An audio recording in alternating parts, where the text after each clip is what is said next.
ನನ್ನ ಮೇಲೆ ಮಾಡಿರುವ ಆರೋಪಗಳೆಲ್ಲವೂ ಶುದ್ಧವಾಗಿ ಸುಳ್ಳು. ನಾನು ನಕಲಿ ದಾಖಲೆ ಸೃಷ್ಟಿಸಲು ಸಾಧ್ಯವಿಲ್ಲ. ಎಲ್ಲ ಕಂಬಳದಲ್ಲಿ ಲೈವ್ ಮಾಡಲಾಗ್ತಾ ಇದ್ದು ಪಾರದರ್ಶಕತೆ ಇರುತ್ತದೆ. ಅಲ್ಲದೆ ಟೈಮಿಂಗ್ಸ್ ತೋರಿಸುವ ಪರದೆಯೂ ಇರುತ್ತದೆ. ಹೀಗಿರುವಾಗ ನಾನು ದಾಖಲೆಗಳನ್ನು ಹೇಗೆ ನಕಲಿ ಮಾಡಲು ಸಾಧ್ಯ? ಭ್ರಷ್ಟಾಚಾರ ಎಲ್ಲಿ ಮಾಡಿದ್ದೇನೆ ಎಂದು ಕಂಬಳದ ಉಸೇನ್ ಬೋಲ್ಟ್ ಎಂದೇ ಖ್ಯಾತಿ ಪಡೆದಿರುವಂತಹ ಓಟಗಾರ ಶ್ರೀನಿವಾಸ ಗೌಡ ಸ್ಪಷ್ಟನೆಯನ್ನು ನೀಡಿದ್ದಾರೆ. ಇಂದು ಸುದ್ದಿಗಾರರ ಜೊತೆ ಮಾತನಾಡಿದ ಅವರು, ಮುಚ್ಚೂರು ಲೋಕೇಶ್ ಶೆಟ್ಟಿ ಮಾಡಿರುವ ಆರೋಪಗಳೆಲ್ಲವೂ ಸತ್ಯಕ್ಕೆ ದೂರವಾದ ಸಂಗತಿ. ಆರೋಪ ಮಾಡಿರುವ ಹಿನ್ನೆಲೆಯಲ್ಲಿ ನಾನು ಅವರ ವಿರುದ್ಧ ಮೂಡಬಿದ್ರೆ ಠಾಣೆಯಲ್ಲಿ ದೂರನ್ನು ನೀಡಲಿದ್ದೇನೆ.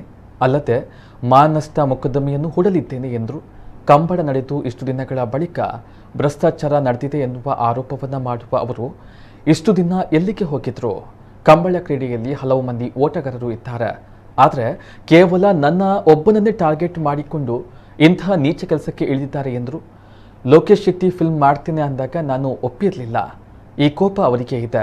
ಕಂಬಳದಲ್ಲಿ ಕೋಣ ಓಡಿಸುವುದು ಮಾತ್ರ ನಮ್ಮ ಕೆಲಸ. ಕಂಬಳ ಓಟದ ಸಮಯ ರಿಸಲ್ಟ್ ಹೇಳುವುದು ತೀರ್ಪುಗಾರರು. ಹೀಗಿರುವಾಗ ನಾನು ಅದರಲ್ಲಿ ಹೇಗೆ ವಂಚನೆ ಮಾಡಿರಲು ಸಾಧ್ಯ ಎಂದು ಪ್ರಶ್ನೆಯನ್ನ ಮಾಡಿದರು. ಶ್ರೀನಿವಾಸ ಗೌಡ ಅವರು ಅತ್ಯುತ್ತಮ ಕಂಬಳ ಓಟಗಾರನಾಗಿದ್ದು ನಮ್ಮ ಕೋಣಗಳನ್ನು ಓಡಿಸುವ ಮೂಲಕ ನಮ್ಮೆಲ್ಲರಿಗೂ ಜೊತೆಗೆ ಕಂಬಳಕ್ಕೂ ಮಾನ್ಯತೆಯನ್ನ ತಂದುಕೊಟ್ಟಿದ್ದಾರೆ. ಕಂಬಳ ಸಮಿತಿ ಅವರ ಮೇಲೆ ಸುಳ್ಳು ಆರೋಪ ಮಾಡಬಾರದು. ಅವರ ವಿರುದ್ಧ ಮಾಡಿರುವ ಆರೋಪದ ಸತ್ಯಾಸತ್ಯತೆ ಚರ್ಚೆಗೆ ಬರಲು ನಾವು ಸಿದ್ಧ ಎಂದು ಸುದ್ದಿಗೋಷ್ಠಿಯಲ್ಲಿ ಉಪಸ್ಥಿತರಿದ್ದಂತಹ ಕಂಬಳ ಕೋಣದ ಯಜಮಾನರು ಸಂಘಟಕರು ನುಡಿದರು. 2020 ಫೆಬ್ರವರಿ 1ರಂದು ಐಕಳ ಕಂಬಳದಲ್ಲಿ 100 ಮೀಟರ್ ದೂರವನ್ನು 9.55 ಸೆಕೆಂಡ್ನಲ್ಲಿ ಕ್ರಮಿಸಿದ್ದ ಶ್ರೀನಿವಾಸ ಗೌಡ ದಾಖಲೆ ಮಾಡಿದರು. 2009ರಲ್ಲಿ ಉಸೇನ್ ಬೋಲ್ಟ್ 100 ಮೀಟರ್ ಓಟವನ್ನು 9.58 ಸೆಕೆಂಡ್ನಲ್ಲಿ ಕ್ರಮಿಸಿದ ದಾಖಲೆ ಉಳಿಸಿ ಮಾಡಿದರು. ಸುದ್ದಿಗೋಷ್ಠಿಯಲ್ಲಿ ಕಂಬಳ ಸಂಘಟಕರಾದ ಹರ್ಷವರ್ಧನ್ ಪಡಿವಾಳ್, ಶಕ್ತಿ ಪ್ರಸಾದ್ ಶೆಟ್ಟಿ, ಸಚಿನ್ ಅಡಪ, ರಶ್ಮಿತ್ ಶೆಟ್ಟಿ ಮೊದಲಾದವರು ಇದ್ದರು. ನಾವೀಗ ಬಂದಿರೋದು ಯಾಕೆಂದ್ರೆ ಶ್ರೀನಿವಾಸ ಗೌಡರ ಮೇಲೆ ಪರ್ಸನಲ್ ಆಗಿ ಅವರು ಅಪಾದನೆ ಮಾಡಿದ್ದಾರೆ. ಎಲ್ಲ ಈಗ ಶ್ರೀನಿವಾಸ ಗೌಡರು ಒಬ್ಬರು ಅಂತಲ್ಲ, ನಿಶು ಇದ್ದಾರೆ, ಪಣಪಿಲ ಪ್ರವೀಣ್ ಇದ್ದಾರೆ, ಸುರೇಶ್ ಶೆಟ್ಟಿ ಇದ್ದಾರೆ, ಆಮೇಲೆ ಕೊಳಕಿರುವತ್ತೂರು ಆನಂದ ಇದ್ದಾರೆ. ಎಷ್ಟೋ ಜನರಿಗೆ ಅದೇ ಲೇಸರ್ ಬೀಮನ್ನ ಟೈಮಿಂಗ್ಸ್ ಕೊಟ್ಟು ಎಷ್ಟೋ ಪೇಪರಲ್ಲಿ ಇದು ಕೊಟ್ಟಿದ್ದಾರೆ. ಎಲ್ಲರನ್ನೂ ಗೌರವಿಸಿದ್ದಾರೆ. ಎಲ್ಲರ ಪೇಪರಲ್ಲೂ ಫೋಟೋ ಬರ್ತದೆ.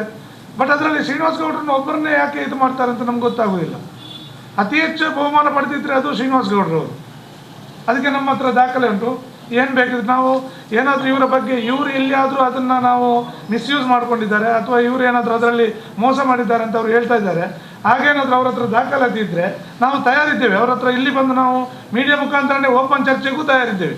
ಅವರು ಮೂಡುಬಿದಿರೆ ಠಾಣೆಯಲ್ಲಿ ದೂರು ಕೊಟ್ಟಿದ್ದಾರೆ. ಯಾರು ಲೋಕೇಶ್ ಶೆಟ್ಟಿ ಅವರು ಸುಳ್ಳು ದೂರು ಕೊಟ್ಟಿದ್ದಾರೆ. ಕ್ರಿಮಿನಲ್ ಕೇಸು ದಾಖಲಾಗಿದೆ ಅಂತ ಸುಳ್ಳು ಸುದ್ದಿ ಮಾಡಿ ಪತ್ರಿಕೆಗಳಲ್ಲಿ ಮತ್ತು ಮಾಧ್ಯಮಗಳಲ್ಲೆಲ್ಲ ಹರಿಬಿಟ್ಟಿದ್ದಾರೆ. ಅವರ ಮೇಲೆ ನಾನು ಮಾನನಷ್ಟ ಮೊಕದ್ದಮೆಯನ್ನು ಹೂಡ್ತೇನೆ ಮೂಡುಬಿದಿರೆ ಠಾಣೆಯಲ್ಲಿ ಮತ್ತು ಕೋರ್ಟ್ ಮುಖಾಂತರ. ಮತ್ತು ಯಾವ ಸುಳ್ಳು ದಾಖಲೆಯನ್ನು ಕೂಡ ನಾವು ಮಾಡಲಿಲ್ಲ. ಈಗ ಎಲ್ಲ ಕಂಬಳದಲ್ಲಿ ಕೂಡ ಲೈವ್ ಇರ್ತದೆ. ಜನರು ಅದನ್ನು ನೋಡ್ತಾರೆ. ಮತ್ತು ನಮ್ಮ ಕೆಲಸ ಏನಂದರೆ ನಮ್ಮ ಕೋಣಗಳನ್ನು ಓಡಿಸುವುದು ಮಾತ್ರ. ಅದರ ರಿಸಲ್ಟನ್ನು ಕೊಡೋದು ತೀರ್ಪುಗಾರರು. ಮತ್ತು ಯಾವುದು ಮೋಸ ಮಾಡಿದ್ರೆ ಯಾರ ಹತ್ರನೂ ಹಣ ನಾನು ಕೇಳಲಿಲ್ಲ. ಅವರ ಸ್ವ ಇಚ್ಛೆನೆ ಕೊಟ್ಟದ್ದು. ಮತ್ತು ನಾನು ಎಲ್ಲಿಯೂ ಹೇಳ್ಕೊಂಡು ಬಂದಿಲ್ಲ. ನಾನು ರೆಕಾರ್ಡ್ ಮಾಡಿ ನನಗೆ ಫಿಲ್ಮ್ ಮಾಡ್ತಿದ್ದೇನೆ, ಅದರಲ್ಲಿ ಪಾತ್ರ ಮಾಡಬೇಕಂತ ಹೇಳಿದ್ದೆ ನನ್ನ ಹತ್ರ. ನಾನು ಅದು ಕಮಲಾ ರಾಕಿ ಬಾಯ್ ಅಂತ ಹೆಡ್ಲೈನ್ಸ್ ಒಂದು ಪೇಪರಲ್ಲಿ ಕೊಟ್ಟಿದ್ದು. ನಾನು ಅದರಲ್ಲಿ ಪಾತ್ರ ಮಾಡಲ್ಲ ಅಂತ ಹೇಳ್ತಿದ್ದೆ. ಆದರೂ ಕೂಡ ಅವರು ನನ್ನ ಒಪ್ಪಿಗೆ ಪಡೆಯದೆ ಈ ಪತ್ರಿಕೆಗಳಲ್ಲೆಲ್ಲ ಹಂಚಿದ್ರು, ಸುದ್ದಿಯನ್ನು ಕೊಟ್ಟಿದ್ದರು. ಇವರು ಈ ಫಿಲ್ಮಲ್ಲಿ ಆ್ಯಕ್ಟ್ ಮಾಡ್ತಿದ್ದಾರೆ ಅಂತ. ಮತ್ತು ಯಾವುದೇ ಸುದ್ದಿ ಇರಲಿಲ್ಲ ಅವರು. ಈಗ ನನ್ನನ್ನು ಒಬ್ಬನನ್ನೇ ಇಲ್ಲ, ಎಷ್ಟೋ ಜನ ತುಂಬ ಮಂದಿ ಇದ್ದಾರೆ ಕೋನ ಓಡಿಸುವವರು. ಅವರನ್ನೆಲ್ಲ ಬಿಟ್ಟು ಮತ್ತು ನನ್ನ ಒಬ್ಬನನ್ನೇ ಟಾರ್ಗೆಟ್ ಮಾಡಿ ಮತ್ತು ಗುಣಪಾಲ್ ಸರ್ ನಾನು ಅವರ ಅಕಾಡೆಮಿಯಲ್ಲಿ ಒಂದು ಅಕಾಡೆಮಿಯಲ್ಲಿ ಅಭ್ಯರ್ಥಿಯ ಅಂತ ಅವರ ಮತ್ತು ನನ್ನ ಒಂದು ಏನಿದೆ ಈ ಕಂಬಳದಲ್ಲೆಲ್ಲ ಗೌರವ ಇದೆ, ಅದನ್ನು ಹಾಳು ಮಾಡಬೇಕಂತ ಅವರು ಇಟ್ಕೊಂಡಿದ್ದಾರೆ.